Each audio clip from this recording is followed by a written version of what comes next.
Jadi gimana proyek kita? Udah cair belum ya dananya? Aman, minggu depan bakal cair kok. Tapi Bu, udah sesuai dengan ketentuan kan ya? Pasti dong, nanti kalau misalnya udah cair, dananya kita bagi dua. Bu, dipastikan ya nggak ada yang tahu tentang ini. Pasti gak ada yang tahu, cukup kita berdua yang tahu. Dan kalau misalnya udah cair, kita bagi dua. Kamu 5M, saya 5M. Oke deh Bu, makasih ya Bu.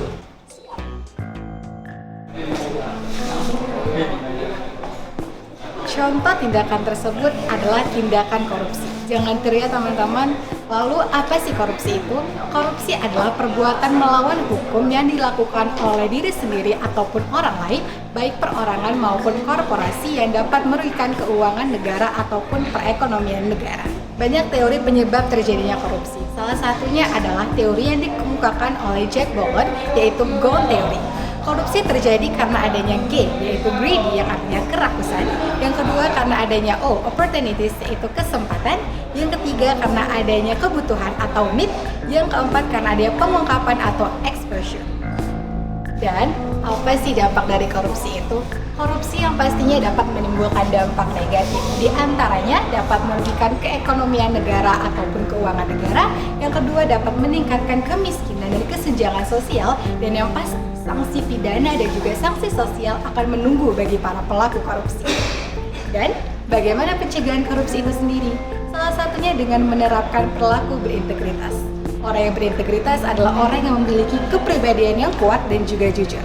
Berikut kita akan saksikan contoh orang yang berperilaku berintegritas. Bu, terkait pencairan dana yang 10 miliar itu, boleh nggak Bu kita cairkan lebih? Dana 10 miliar? Yang mana? Dana bansos itu? Oh, dana bansos. Kalau dana bansos yang 10 miliar itu, Aisyah, ya harus dicairkan untuk dana bansos. Kan itu buat kita. Ayo Bu, sekali-kali nggak apa-apa lah Bu, dikit doang. Ih, Aisyah, gak boleh gitu.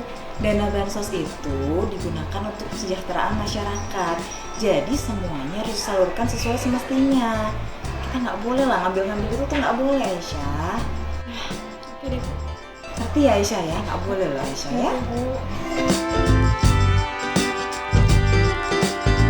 Nah, tindakan yang baru kita saksikan adalah contoh perilaku orang yang berintegritas.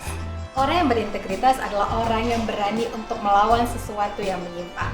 Jadi, terapkan integritas untuk melawan korupsi.